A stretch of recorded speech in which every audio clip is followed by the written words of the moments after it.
We are in a time of transition, my dear friends. Okay? We're in a time of transition, and it's why this month of October, our theme is transitioning into the new land. Our sanctuary our new sanctuary is almost ready. Continue to pray for the tiling work. Okay, pray for the supplies to come in on time. And tiling has begun in the fellowship area, the old fellowship area, and we pray that we can get it ready, everything in ready in October. So the pulpit committee decided that we have a look at Joshua, to look at the challenges that the people of God face when they transition, when they move. You see, my dear friends, change has always been a constant in life, isn't it? Next slide. Okay. And today, you find it increasingly, change becomes faster. The pace of change has become faster and faster. And we struggle with it, all right? We struggle with it. Children are growing up too fast. Yeah? We are growing old too fast. Yeah? Technology is moving too fast, all right? And sometimes we say we just want to detox, you know, and they say, hey, I want to chill life, right? And some of us are facing impending changes. What are the changes we see? For some of our students here, especially from Fajar, they're moving from student life to working life. Our Fajar students, I also want to congratulate them. Peter, Daniel, David, Luke, Lavi, who's here with us, Colin, Timothy, they have graduated. Let's so they're transitioning from student life into working life. Alright? And later on we want to pray for them who are here. Alright?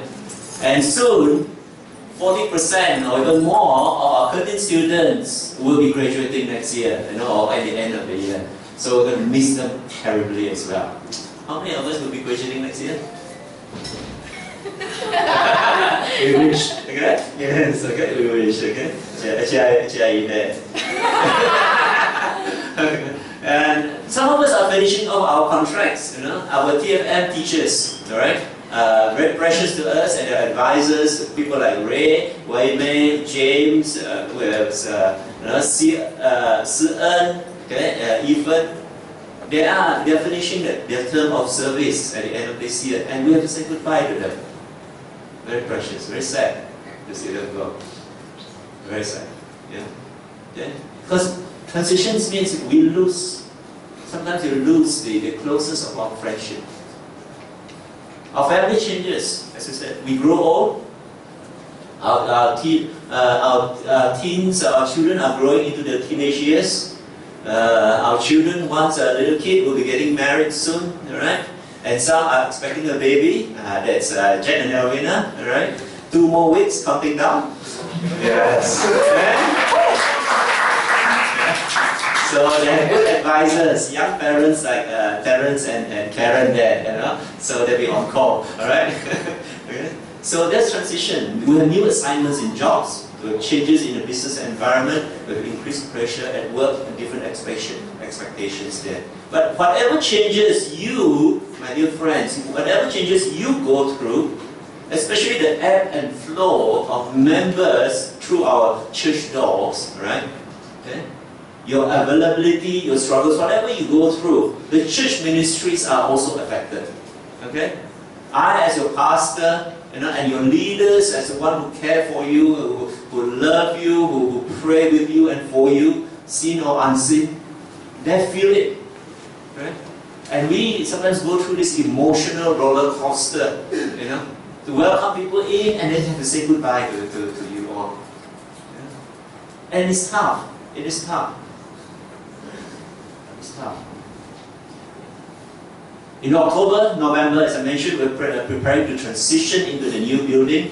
We're going to have a larger space. We're going to work through maybe some agreements on the different service times, different Sunday school timing. We're going to have a new pastor for our Mandarin congregation. We're going to have an increased budget commitment, and with new challenges, we face new opportunities. So leading the church, leading people, sometimes I feel it's like holding sand in your hands. You know? Things are always in a flux. Things are always changing. But in fact, you know, all leadership involves leading in the midst of change.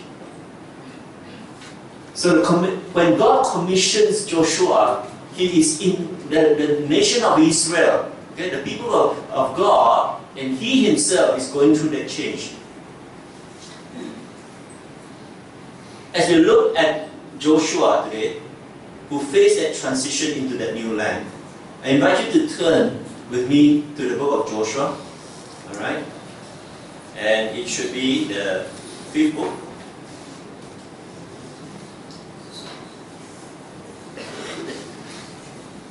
Joshua after Deuteronomy. And we'll just read 9 verses together. If you have found it, Joshua chapter 1 verse 1. If you have found it, say yes. Yes. Excellent. Okay, let's read out whatever version you have, right? Let's read together. 1, 2, 3.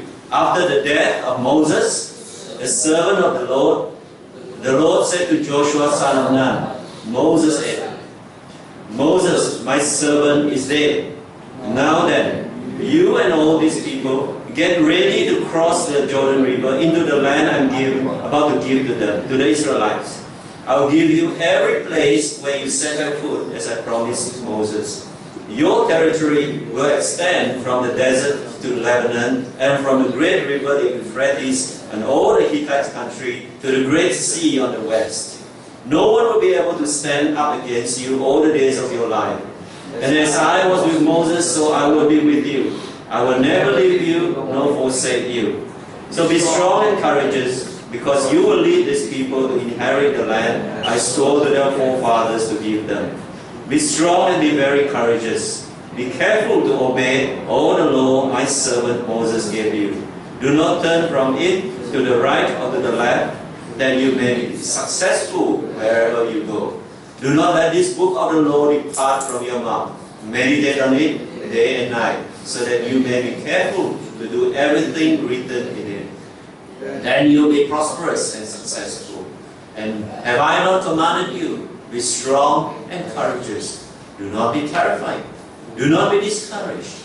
For the Lord your God will be with you wherever you go. This is the word of God. Father, we commit this time to you, and let your word and your spirit speak to us, God. Let the meditation of our hearts, the words of my lips, be acceptable in your sight. In Jesus' name, we pray. Amen. Joshua, his name Hoshea, means salvation. Numbers 13 verse 16. That was his name. And Joshua means simply God saves. Okay? God saves. And the Greek, actually Jesus, the Greek word is actually Joshua as well. Okay? So as a young man, we remember the story, and I won't go back into the backstory a lot. Is that he was one of the spies, okay? Young, strong spies, idealistic spies whom Moses sent into the promised land, into the land of Canaan. He and Caleb brought back a good report. The other 10 brought back a bad report. And because majority rules, right, the people of Israel, 1 million plus of them decided on the testimony of 10 people who did not have faith, who did not trust in God. They said, we won't enter the land. And that took them on a journey of 40 years. Okay? And for the next 40 years, Joshua served was Moses' assistant. Okay? He had neither the gifts nor the education that Moses had. Remember, Moses was trained in the palaces of the Pharaoh. Joshua did not meet God face to face, like Moses did. He did not go up into Mount Sinai to receive the 10 Commandments. He stayed down at the foothills. Okay? He did not go into the tabernacle when God met and fellowship with Moses. He only stayed outside. But even when Moses finished his conversation with God and went home, yet Joshua, we remember, remained outside the tabernacle. He remained outside the tabernacle praying. This is the heart of this man. This is the heart of the man that God chose to replace Moses. Now, in Joshua 1, at the banks of the River Jordan, times have changed. Behind Joshua is a wilderness. Okay? His generation, the people who came out of Egypt with them, 600,000 of them have died in the desert. 40 years. God says, this generation will not enter the land because they disobeyed me. They did not have faith. 600,000. How do I know? Can we know? Is if you do the calculation from Numbers chapter 1 and Numbers 26 and so on. Okay, you can do. You know, they did a census, 600,000. Okay, at Mount Sinai, and later when they did the second census, 600,000. Okay? So one generation passed away, 40 years. Okay? Because you will grow, alright, after 40 years. Okay? So one generation passed away. And ahead of him lay the land of Canaan. Okay? And when you look at Canaan, the people, the 10 spies says that we are like grasshoppers. They have 45 cities. Right? Chariots can run on the ramparts, okay, of these cities. Okay? On the walls of this city, chariots can run on it. And they have strong armies. They are like giants. Beside him, you look around, Moses was gone. His mentor, his leader, a man who could do miracles, was no longer there in the picture. And among him, you look around, the people are still as rebellious as ever. So this is a burden that Joshua faced. Yeah. The burden rested on Joshua. So when God calls him to lead, how does God encourage him? How does God empower him? How does God give him the confidence to move? Like many of us, as I mentioned, we stand on that threshold. Okay? So church, we stand on the threshold, okay, of moving into this new dimension of ministry. For some of us, you have finished your course, you are no longer students, you are going up into the working world. And the working world is a dog-eat-dog. Okay? You may not have the support that you expect. There will be pressures upon pressures, deadlines upon deadlines. Okay? And you thought college was difficult, wait until you go into the working world. Alright? It's perpetual assignment time. Okay? And with the threat, for example, if you don't perform your work, you are out of the company. This is the way the world works. Okay? So, how does he lead? And how can you lead yourself and you can lead others? And how does our ministry and our church leaders lead in the midst of change? Number one, we must recognize this. Next slide. Is this. The first two verses. God says, okay, after the death of Moses, the servant of the Lord said to Joshua, son of Nun, Moses' helper, assistant, Moses, my servant, is dead. Moses, my servant, is dead. Now, this is strange, isn't it? Because they have been mourning the death of Moses for 30 days. Why does God have to emphasize, Moses, my servant, is dead? Isn't that a bit obvious? Okay.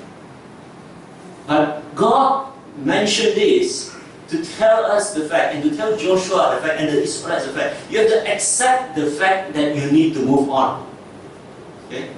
You have to accept the reality of the changes that is happening in your life. You cannot live in the past. Okay? The work still carries on. The task is ahead of you. On John Wesley's grave was inscribed this wording: God buries his workmen, but his work goes on.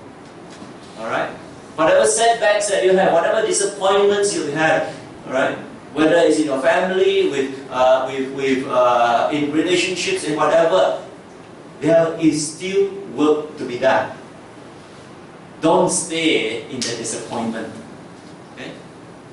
You have to accept the reality of the changes. And God was compelling them to allow, to tell Joshua, things have changed and you need to change also. You are no longer a student. You are no longer a primary school child. You are now a teenager. You are growing. Right? If you are a teen, you are the youth. You are now growing to learn, to accept responsibilities. And how you fare, right, in your adult life will depend on how you handle these responsibilities now. You need to grow. Joshua, you need to grow up. Alright? You are no longer an assistant. You are the main man. For those of us whose parents, especially whose father has passed away, suddenly the weight, okay, the weight of the family somehow rests on you. Some of us have lost their parents when they were very young, and they had to carry on living. They had to carry on a semblance of family life and put things together to make sure that there is life after death. Okay? So we are forced to grow up. Don't live in the past. Okay? As Paul says, forgetting what is behind, okay? But I press on towards the goal that Christ has for me, has created for me. I want to ask you, right? Are you living in the now, or are you still living in the past? Wishing for the good old days. Wishing life was simpler. I wish life was simpler. Alright? I wish I don't have to cope. Okay? Alright? I wish that I could be an usher, like those of us who are welcomers today, I wish that I could go back 20 years, right? And still be an usher at the door and say welcome and then goodbye and that's it, alright? But life changes, your responsibilities increase. Amen? Alright?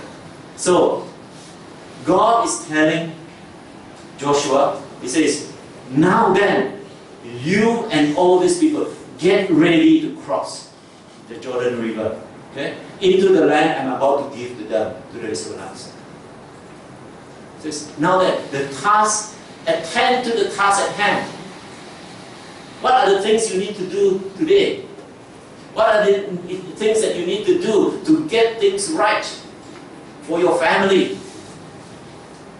Your company is facing maybe a crisis, right? Because of the fluctuation and the economic things. What are the things you have to do to harness the energy of those around you to focus, not being part of the problem, but to become a part of the solution?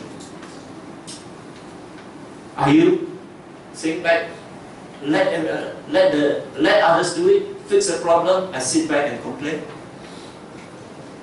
Because people are not supposed to do so. Alright?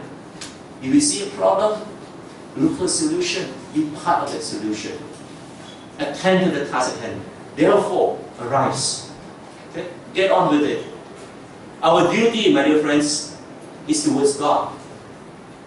Jesus said in John chapter 9 verse 4, He says, as long as it is day, we must do the work, okay, of Him who sent me. Night is coming when no one can walk. Night is coming, okay? And I'm not just talking about the second coming of Christ. We look forward to that day. But there will be a time whereby the gospel, you're sharing something, the gospel with someone. And then, after that, he's no more. And he's not receiving. This morning, after the Chinese service, Mr. Thien, that we have been sharing the gospel with him for a long time. He said, this week, he was knocked by a car. He was knocked by a car and hit his back, right? And then the car turned 90 degrees, And he says it's okay, except for a bump in the head. Goodness. Alright? Now we've been praying for his soul.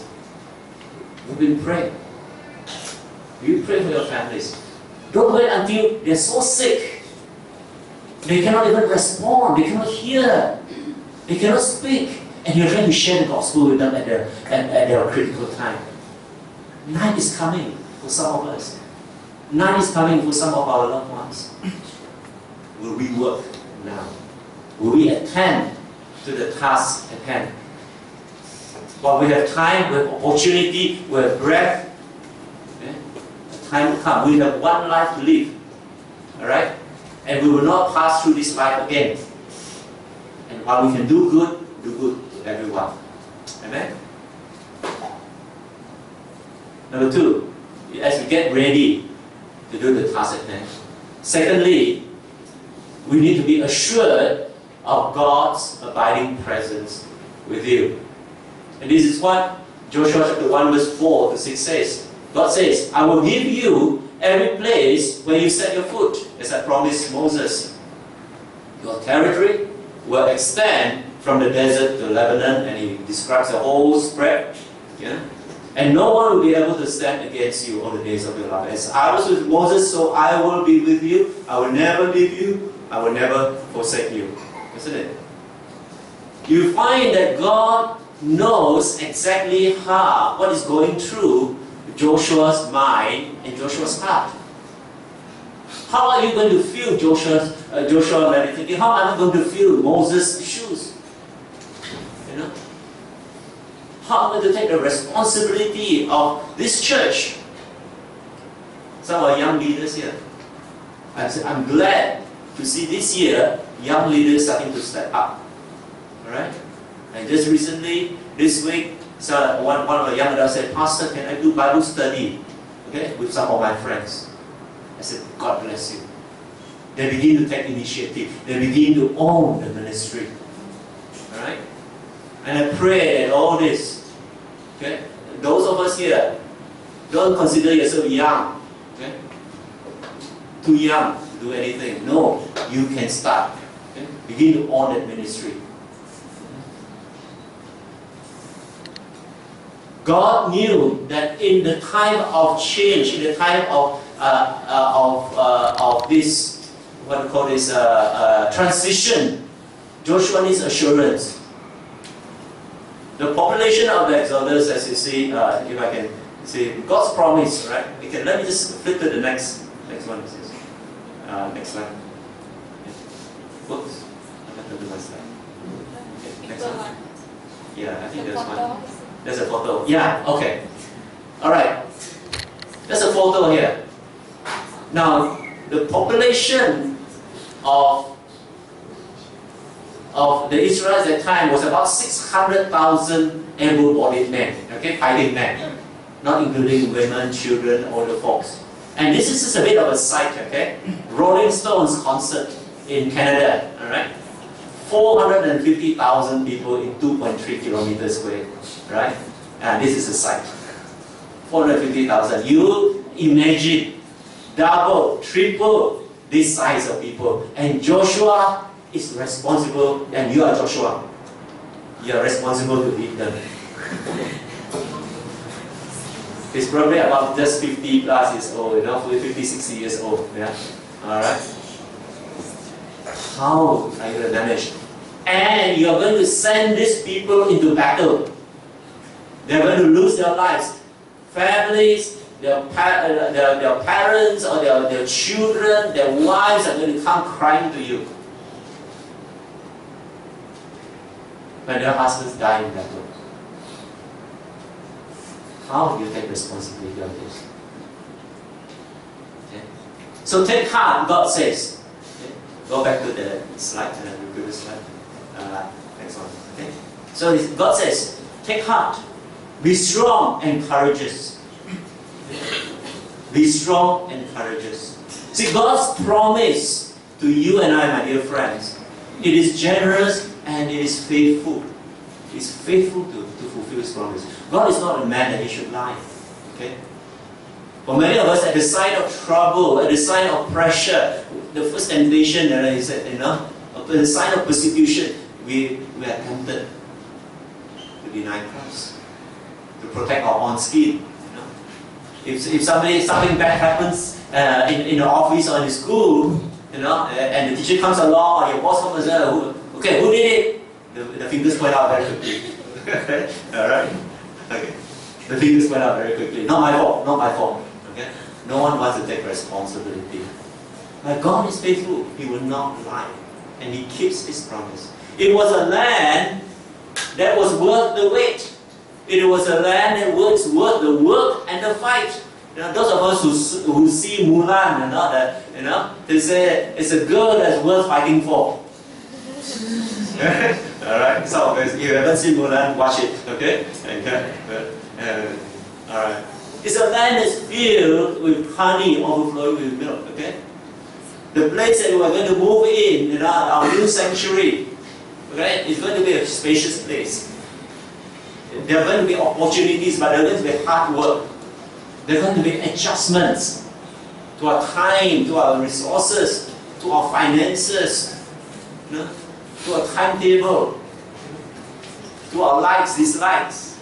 I can guarantee you that you have to adjust to everything else. Here we're small and comfortable. Okay? Alright? One thing you probably will be glad is that you don't have to move chairs and tables anymore. That will be a good adjustment, amen? Okay? Alright? But spiritually, my dear friends, okay? Spiritually, we are people in waiting also. We are in waiting for a heavenly home. Alright? A large city. Okay? That's going to come down from heaven and we're going to dwell in it. We can read about it in Revelation 21. But we can rest assured God's promise to you and I are sure and steadfast. So we need, next slide, is this. As we are assured by God's abiding presence, we need to know that God's power and His providence will help us get the job done. I'll be sharing some of these quotes from Corrie ten Boom, right, who is a survivor, right, in the Holocaust, right? And she says this: if God sends us on stony paths, He will provide strong shoes for us. And true enough, actually, the principle was from the Exodus, and it was written. It says their shoes don't wear out in the 40 years. How many ladies? How long does your shoes last? You wish it would last only 3 months. They can get a new pair of shoes in later session. Okay. Yeah. But for 40 years, their shoes did not wear out. Will our heart wear out when the challenges come? Or will we ask God to strengthen us? Will we ask God to give us the power and the necessary resources that is needed to get the work done?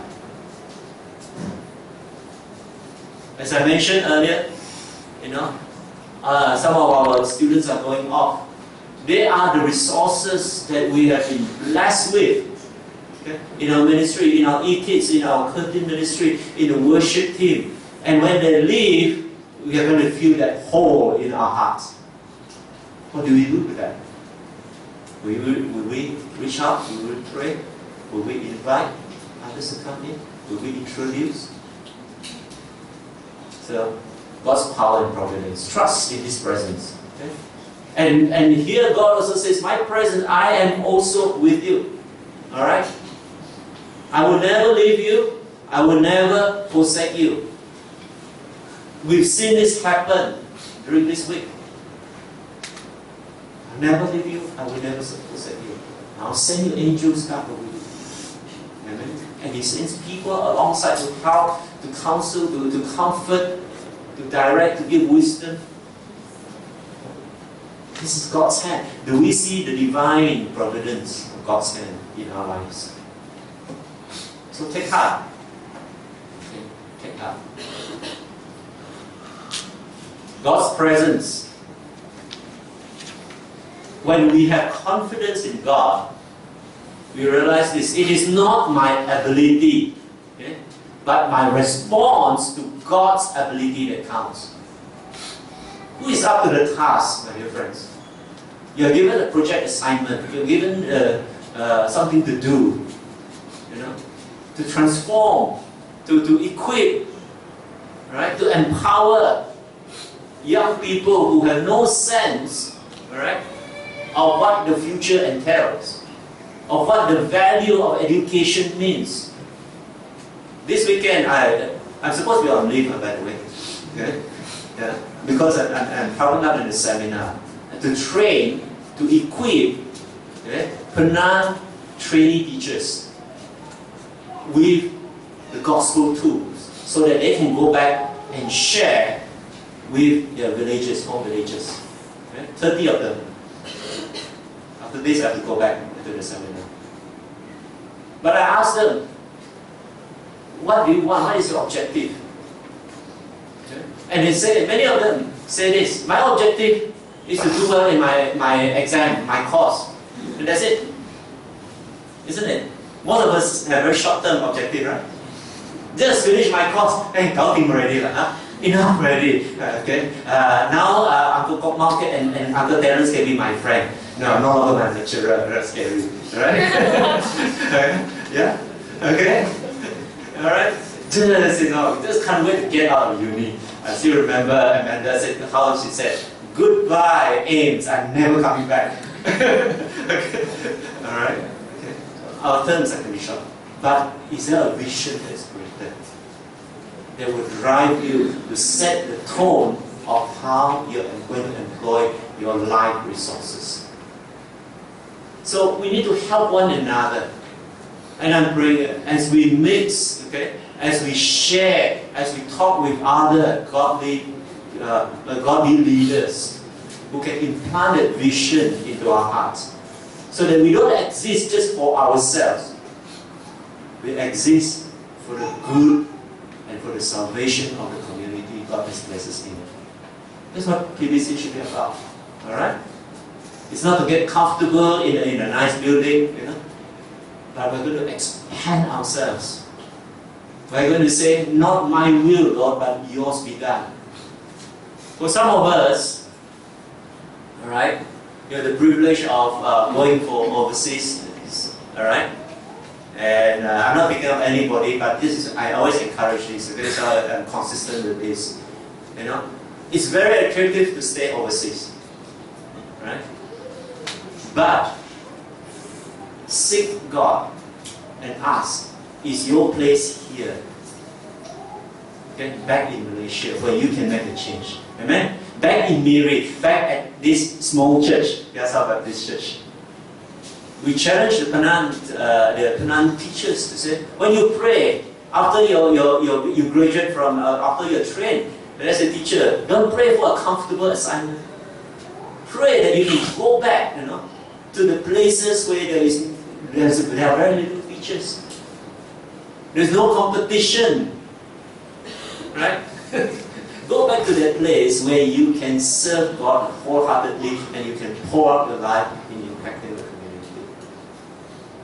It's not an easy, I'm not saying it's going to be an easy prayer, but if you really want to do God's will, you have to take up that cross. Okay? But God's presence will provide you the support that you need to take the land. Not your ability, but your response to God's ability that comes. So live on the promises of God. Okay? And many times we want explanations. We want God to say, God, tell me the way, show me the way, show me all the solutions, and then before I step out. God, when He promised, when He told Joshua here, He did not reveal to him what strategy and all those things. He did not tell him that the last mountain, the Anakims will be up there, you know, at the north. Right? He did not. He just said, will you trust me? Take courage. Do not be afraid. Do not be afraid. Are you afraid of anything today? Are you afraid of anything? You see, at this time, around October, November, the council, okay, our church council normally undertake what we call a planning exercise, a budget exercise and a planning exercise. Now this year, our finances, our tithing, have been probably about $5,000 short every month. Now to October, we're talking about $50,000 short of our expected budget. All right. But it does not mean that the council will be afraid to do ministry. Okay? The council, when we meet together, we will not look at finance as a primary motivator, but we will look and seek the will of God. And because if we provide and we seek to obey the will of God and the word of God, then we believe His provision will come along the way. And it's always been done. It has always come. God has always come through. Of all the years the church has existed. So pray for your council. Pray for your leaders. Pray for ministry leaders that we dare to dream. Now, there's one young man who walked in this morning with a wonderful teacher. I think it's Chadi, is it? Yeah, come stand up, Chadi. And that is the message that God says, work hard, dream big. Okay? Can you see? Work hard, dream big. Okay? Alright? And that is God's message to me this morning as I'm preparing this, and he walks in this morning. I said, God bless you. Thank you very much. Alright? Okay? Work hard, dream big. Alright? Now you may be going through, my dear friends, I don't know what situation you're going through. You may be going through that tough moment. Okay? In your work, in your studies, in your family life, friendship. Press through. Dare to dream. Okay? Dare to dream. So what priorities? The question whenever that we come to is this, when we seek God's will. What priorities is God calling us to embrace? And what ministries is He calling us to pursue? Then once we get that right in the Lord, then we set the budget for it by faith. If we only look at the shortfall, for example, at our home mission board for the South Baptist work, alright, we would not have done any mission work at all. But every year when they meet, the annual delegates conference, when we meet, we have a shortfall of about $120,000 to $150,000 in our mission budget. But they still went and planned the mission trip and the projects and whatever they need. And by the end of the year, God provided everything. Amen? So trust God. Whatever you're going through, God will provide the resources. And the third area, as I close with my final point, is this. So in the midst of this tremendous change, you see, God told Joshua that he needed to face up to the new reality. He needed to accept the change, and he needed God's assurance that God will be with him. But third is that he needs to be careful, alright, to obey God's word. What is God speaking to your heart today through His word? For some of us, it could be like what we read, started from Psalms 119. I hope that we can go back, we can meditate on what we read this morning. Psalms 119. Alright? That God's precepts are to be obeyed fully. Right? It is for our good. When our parents give us a request, a command I call it, the children very command. It is for our good. It is for our good. It is to protect us. God says, if you walk in my ways, it will protect you. It will protect the integrity of your heart. It will protect the witness of your life. It will protect the people around you from pain, from regrets. It will protect. It will protect you. Will you follow God's command? Because Joshua, all God says is this: be careful to obey all the law my servant Moses gave you. Do not turn from it to the right or to the left, that you may be successful wherever you go. Okay? And he carries on, he says, be careful to do everything written in it, and you will be prosperous and successful. Joshua needed to be strong enough to faithfully do God's precepts. And God says, if only you obey my commands, I will take care of the rest. Because if you don't obey my commands, you are saying to me, I don't need you, Lord. I don't need your wisdom. I don't need your direction. I'll do it my own way. And if you say that to the Lord will not force you. The Lord will put His hands off you. and you can experience what it is like to carry the burdens of the world. So do not merely listen to the word and so deceive yourselves. James says, do what it says.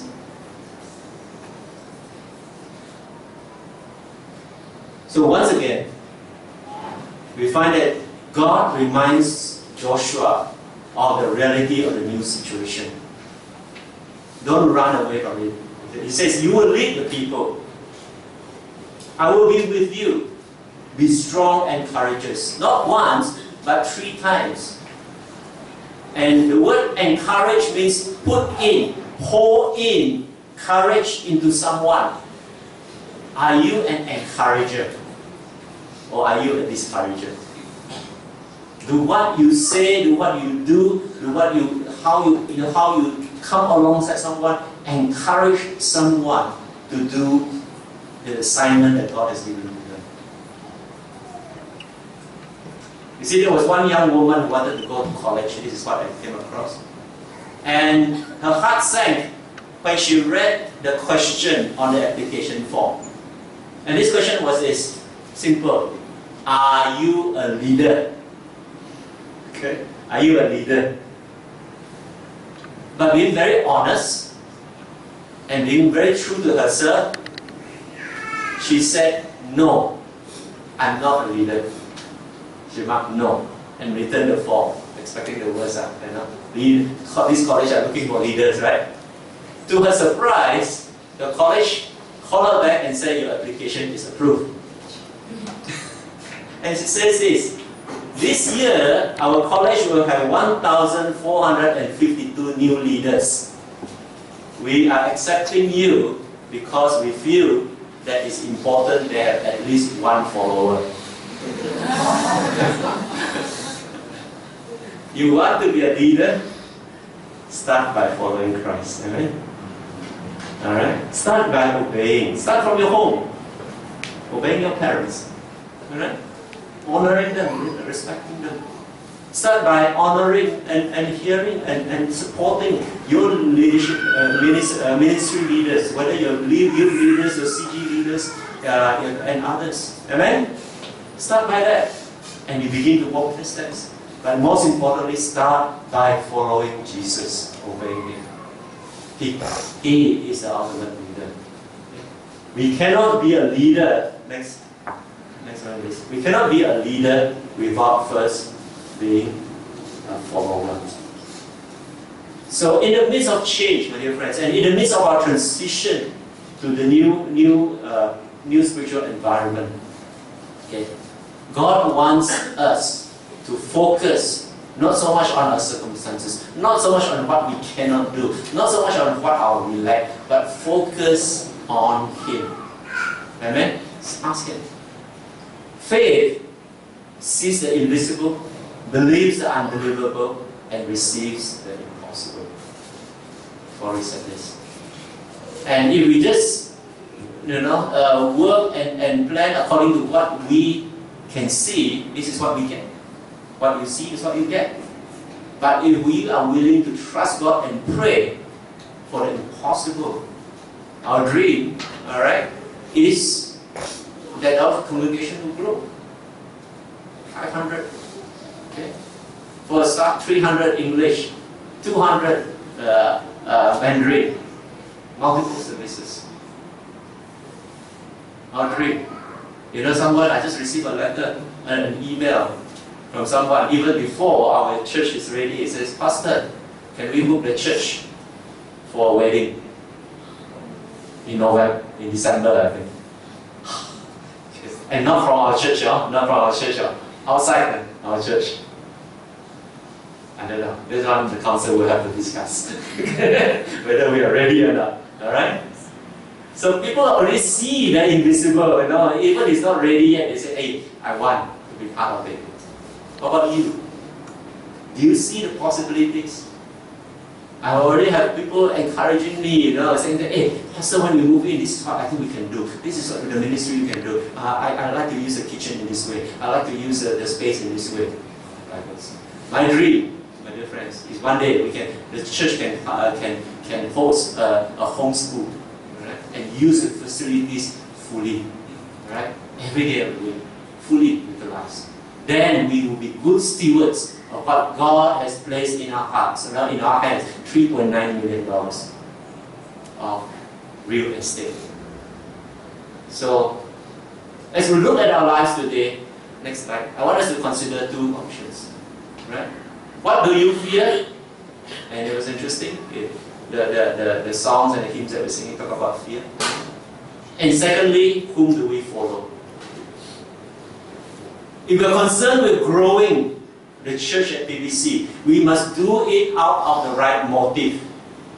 We don't do it out of fear. We don't do it just because we are afraid that we don't have enough people, or the new church sanctuary will feel empty, or we won't have enough money to pay for the electricity bills, or increase, we don't have enough budget for the increase in our church staff. No, we don't do it out of fear. Okay? But we need to let God's promises shine on our problems. Because if we worry, it does not empty tomorrow with sorrow, but it will empty us today of our strength. We've seen this happen. When crisis comes, when we worry to no end until we are drained. But we are people of faith. So Jesus says, the right motive is this: follow me, and I will make you fishers of men. If we trust to follow Christ and do what He calls us to do faithfully, sacrificially, joyfully, lovingly, this church will be a church of beauty. And I'm not talking about the beauty, I'm looking at your lives. And wherever you go, you carry the name of Piasau Baptist Church, who says to people, we have a living God. We have a beautiful Lord and Savior. We see the beauty of Christ. So as we transition, never be afraid to trust an unknown future to a known God. Who do you follow today? Amen? Shall we pray? Heavenly Father, we come before you and just thank you. Thank you for your word to Joshua, who stands at the brink of change.